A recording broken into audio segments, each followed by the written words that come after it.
देख रहे हैं गोल्डन मोमेंट्स।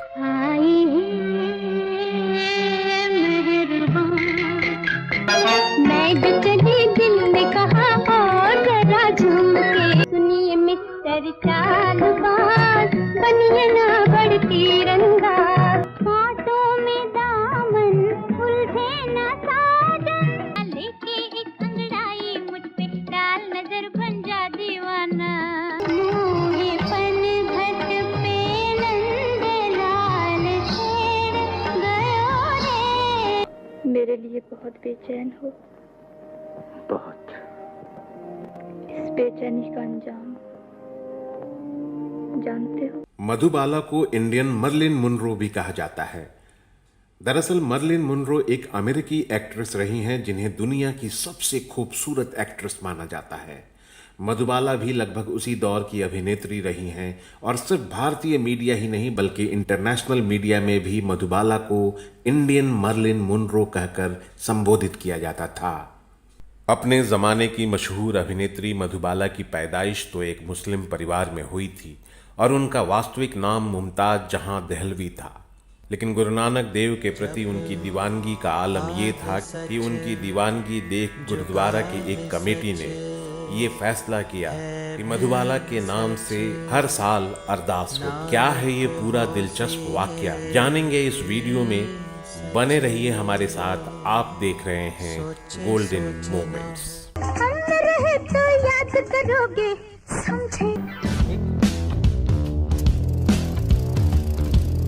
आप देख रहे हैं गोल्डन मोमेंट्स। लेके एक अंगड़ाई मुझ पे डाल नजर बन जा दीवाना। मधुबाला का गुरु नानक देव के प्रति उनकी दीवानगी का आलम ये था कि आखिरी वक्त तक उनके पर्स में जपुजी साहिब की किताब मौजूद रही। फारसी भाषा में पाठ हर रोज करने वाली मधुबाला जब अपने करियर की बुलंदी पर थीं, तब फिल्म निर्माताओं से उनकी एक ही शर्त होती थी कि वो पूरे साल देश दुनिया में कहीं भी शूटिंग करती रहेंगी, लेकिन गुरु नानक देव जी के जन्मोत्सव यानी गुरु पर्व पर वह मुंबई के अंधेरी गुरुद्वारे में मौजूद रहेंगी। कहते देखो इस एग्रीमेंट में क्या लिखा हुआ है कि सारा साल मुझे अपने पैसों पे टिकट पे कहीं पर भी ले जाओ शूट करने के लिए, मैं जाऊंगी, मना नहीं करूंगी। पर जब गुरु नानक पातशाह का गुरुपुरब होगा जिस दिन, उस दिन मैं बॉम्बे में रहना चाहती हूँ, क्योंकि वो दिन मैं केवल और केवल गुरु नानक की भक्ति करना चाहती हूँ अंधेरी गुरुद्वारे में। उस दौर के संगीत निर्देशक एस महेंद्र के मुताबिक मधुबाला के इस राज का खुलासा तब हुआ जब एक दिन किसी फिल्म के सेट पर अगले शॉट की तैयारी चल रही थी और इस दौरान खाली वक्त में मधुबाला ने अपने पर्स में से एक छोटी सी किताब निकाली और सिर ढककर उसे पढ़ने लगी। कुछ देर बाद जब उन्हें बुलावा आया कि अगला शॉट तैयार है, तो वह अपना पर्स और किताब महेंद्र जी के जिम्मे छोड़ शॉट देने के लिए चली गई। जब एस महेंद्र ने वह किताब खोलकर देखी तो पाया कि वो फारसी भाषा में लिखी जपुजी साहिब थी। शूटिंग से फ्री होने के बाद महेंद्र ने जब उनसे इस बारे में पूछा तो मधुबाला ने बताया कि सब कुछ होने के बावजूद भी मैं भीतर से पूरी तरह टूट चुकी थी। गम दिल में कुछ ऐसा है छुपाया नहीं जाता और उनको सुनाए तो सुनाया नहीं जाता। तब एक दिन मेरे एक जानकार अंधेरी के गुरुद्वारे में ले गए। एक ओंकार सतनाम करता पुरख निर्भय निर्वैर अकाल मूरत। दर्शन के बाद वहां के ग्रंथी को जब मेरी परेशानी के बारे में बताया तो उन्होंने रोज जपुजी साहिब का पाठ करने का सुझाव दिया। चूंकि मुझे गुरुमुखी नहीं आती, लिहाजा मैंने फारसी भाषा में छपी यह किताब मंगवाई। तब से मैं इसे बगैर नागा किए पढ़ती हूँ। एक अजीब सा सुकून और शांति मिलती है। एक ओंकार सतनाम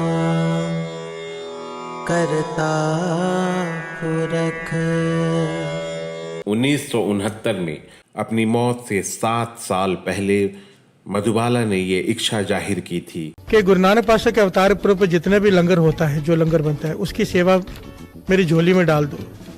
तो प्रधान साहब ने कहा कि मैं अकेला डिसीजन नहीं ले सकता, संगत से मिलकर, कमेटी से मिलकर बताऊंगा। और आखिर में कमेटी मान गई और लिखा हुआ है कि 7 साल तक उसके बाद मधुबाला जीवित रही। 7 साल तक हर उस दिन गुरु नानक पातशाह के गुरुपुरब वाले दिन वहां जाती थी, पूरा समय कीर्तन सुनती थी, सेवा करती थी अंधेरे गुरुद्वारे में, और पूछती थी कितनी सेवा, जितनी वो कहते थे लंगर की सेवा चक काट के दे देती थी। 7 साल बाद उसकी मृत्यु हो गई मधुबाला की। संगत ने उसके लिए पाठ रखे। तो उसके पिताजी वहां पर आए, कहने लगे मधुबाला ने सेवा बंद नहीं की थी, ये सेवा जो उसने ली है लंगर प्रसाद की गुरु नानक पातशाह के अवतार पुरब वाले दिन, वो बंद नहीं होने चाहिए। उसका ही दिया हुआ पैसा है, उसका ही कमाया हुआ, ये सेवा जारी रहनी चाहिए। जितनी भी सेवा हो चेक मुझसे ले लिया करो। मधुबाला के पिता के देहांत के बाद गुरुद्वारा कमेटी और वहां के श्रद्धालुओं ने तय किया कि मधुबाला भले ही सशरीर नहीं है, लेकिन नानक देव के प्रति उनकी अगाध श्रद्धा आज भी इस गुरुद्वारे में जीवंत है। लिहाजा हर साल गुरु नानक देव जी के जन्मोत्सव पर होने वाली अरदास में ये कहा जाता है पातशाह, आपकी बच्ची मधुबाला की तरफ से लंगर प्रसाद की सेवा हाजिर है, उसे अपने चरणों में जोड़े रखना। गुजरा हुआ ज़माना आता नहीं दोबारा, आता नहीं दोबारा, हाफिज खुदा तुम्हारा, हाफिज खुदा तुम्हारा, हाफिज खुदा तुम्हारा। जिंदगी भर नहीं भूलेगी वो बरसात की रात। आए मेहरबान, मैं जो चली दिल में कहा और जरा झूम के सुनिए मिस्टर चालबाज, बनिए ना बड़ तीरंदाज, कांटों में दामन उलझे ना साजन, लेके एक अंगड़ाई मुझ पे डाल नजर बन जा दीवाना। मुँहे पनघट पे नंदलाल शेर गयो रे। मेरे लिए बहुत बेचैन हो, बहुत। इस बेचैनी का अंजाम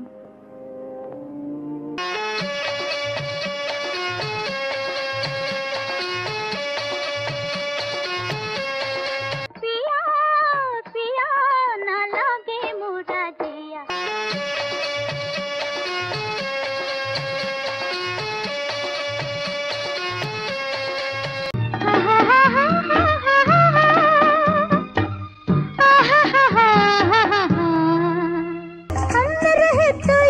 करोगे समझे। हमारा ये वीडियो आपको कैसा लगा हमें कमेंट बॉक्स में जरूर लिखकर बताइएगा। अब अपने होस्ट और दोस्त विजय पांडे को दीजिए विदा। अगले वीडियो में हम फिर मिलेंगे ऐसे ही किसी दिलचस्प किस्से के साथ। तब तक के लिए नमस्कार, आदाब, शुक्रिया।